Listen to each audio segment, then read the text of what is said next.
Students, जय हिंद। कैसे हैं आप सब?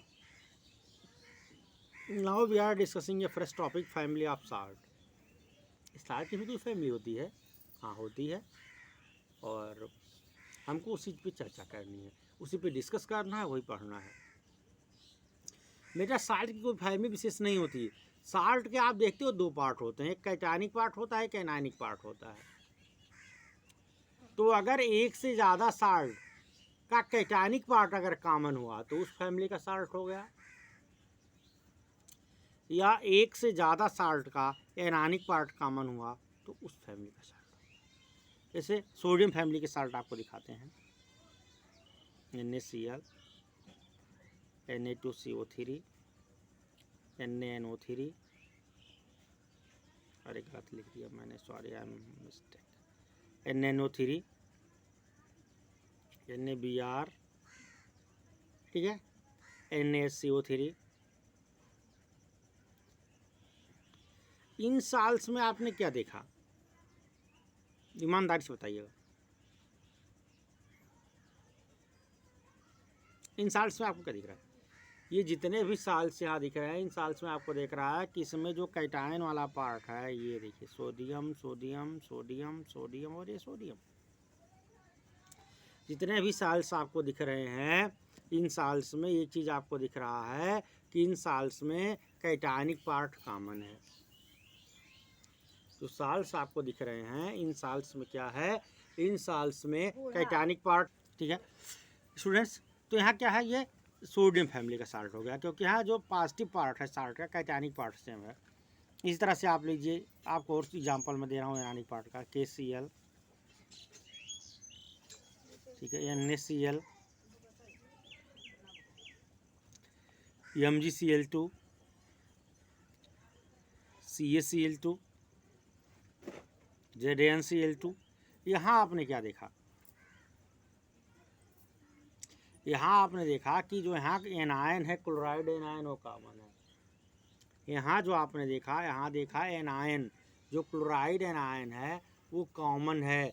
इसका मतलब आ रहा आपको समझ में? यहाँ जब एनायन कॉमन है तो these salt are known as chloride salts.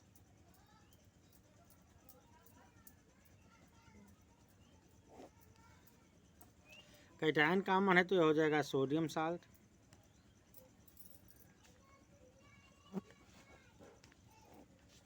Anion common है तो हो गया क्लोराइड साल्ट। इस तरह से एग्जांपल ले लीजिए।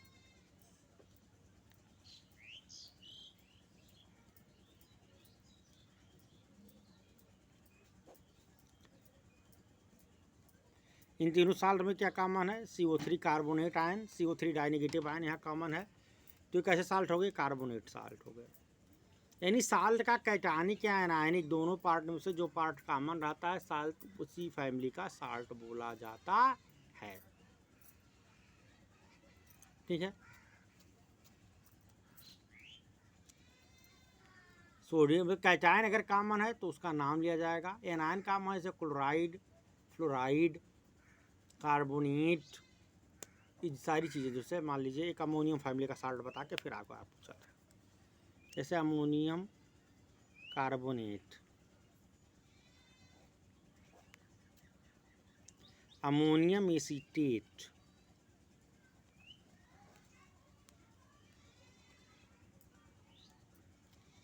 आई एम सो सॉरी,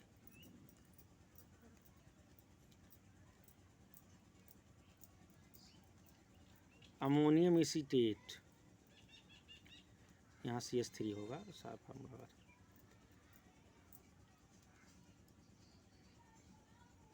ठीक है, इसमें क्या कॉमन है? ये कैटायनिक पार्ट दोनों साल्टों में कॉमन है। तो ये दोनों साल्ट कैसे साल्ट हो गए? ये दोनों साल्ट आपके अमोनियम साल्ट हो गए। तो साल्ट में कैटायनिक या आयनिक पार्ट अगर कॉमन रहा तो साल्ट की फैमिली बेटा वही हो जाती है। अब अगली बात पर डिस्कस करें, स्ट्रांग और based, weak acid, strong base, weak base. इसको जानने के लिए हमको एक चीज़ जाननी होगी। इसको जानने के लिए हमको एक वर्ड जानना होगा, एक टॉपिक समझना होगा, इलेक्ट्रोलाइट्स।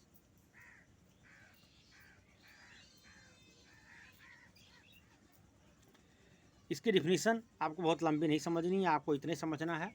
ऐसे सब्सटेंस जिनके एक्वस सॉल्यूशन में हम इलेक्ट्रिसिटी का फ्लो करवा सकें, ऐसे सब्सटेंस जिनके एक्वस सॉल्यूशन में हम इलेक्ट्रिसिटी का फ्लो करवा सकें, आपके जनरल लैंग्वेज में जिनमें करंट उतर सके, बिजली उतर सके, उनको हम बोलते हैं इलेक्ट्रोलाइट। ऐसे सब्सटेंस जिनके एक्वस सॉल्यूशन में इलेक्ट्रिसिटी का फ्लो हो जाए, ऐसे सब्सटेंस जिनके एक्वस सॉल्यूशन में इलेक्ट्रिसिटी का फ्लो हो जाए, उनको हम बोलते हैं इलेक्ट्रोलाइट्स। और जब किसी इलेक्ट्रोलाइट्स को, जैसे NaCl एग्जाम्पल ले लिया हमने, HCl ले लिया, जब किसी इलेक्ट्रोलाइट को वाटर या अदर पोलर सॉल्वेंट में डिजॉल्व कर देते हो आप, तो अपने अपोजिट चार्ज वाले आयनों में टूट जाता है। जब किसी इलेक्ट्रोलाइट को आप वाटर या अदर पोलर सॉल्वेंट में डिजॉल्व करते हो, तो ये अपोजिट चार्ज वाले आयनों में टूट जाता है बेटा। इस प्रॉपर्टी को बोलते हैं आयोनाइजेशन। क्या बोलते हैं इसको?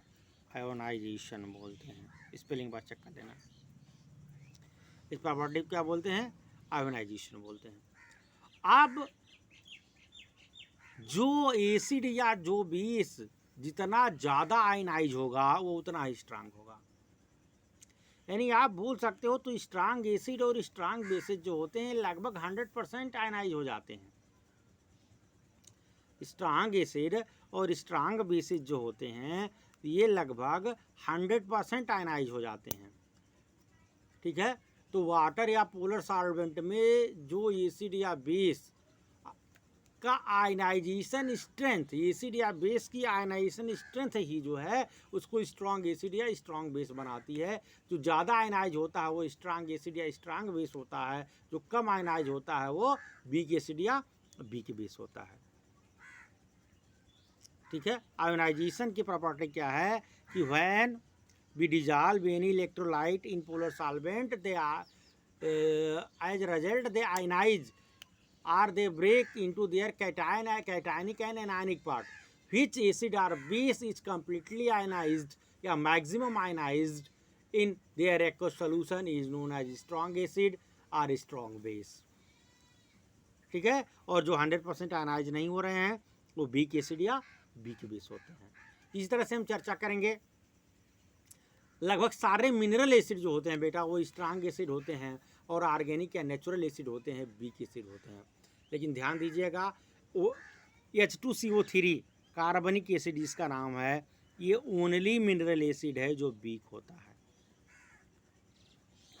ये ओनली मिनरल एसिड है जो वीक होता है, बाकी लगभग सारे मिनरल एसिड जो आपके होते हैं वो स्ट्रांग होते हैं। बाकी हम चर्चा करेंगे अगले वीडियोज़ में कि साल्ट को कैसे पता लगे कि आपका एसिडिक साल्ट होगा कि बेसिक साल्ट होगा। उन सब चीज़ों की चर्चा हम नेक्स्ट वीडियो में करेंगे। जय हिंद।